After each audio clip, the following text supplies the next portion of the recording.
Welcome to the Banker Lamp. Please enjoy the video. You start by choosing which tests to automate and why. Focus on flaky or high-frequency cases first. Install a lightweight LLM or enable a cloud model, and configure a reproducible environment with containers. Once done, format 100 to 500 labeled examples into a consistent input-output schema and remove secrets.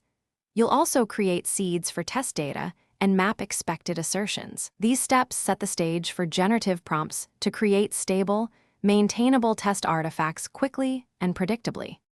You now convert examples into a repeatable pipeline that transforms prompts into executable tests.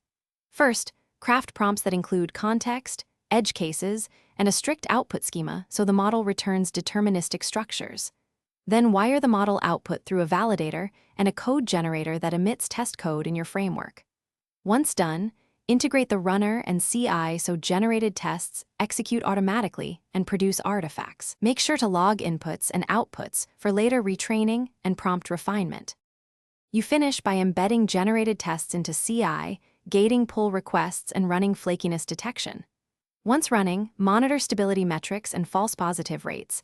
That feedback loop is why this works long-term. If tests fail due to model drift or misinterpretation, refine prompts, augment the example set, or switch to a more suitable model.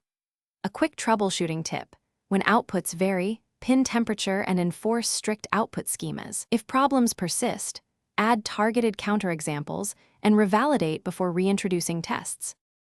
Thanks for watching. If this was helpful, leave a like and consider subscribing. See you next time.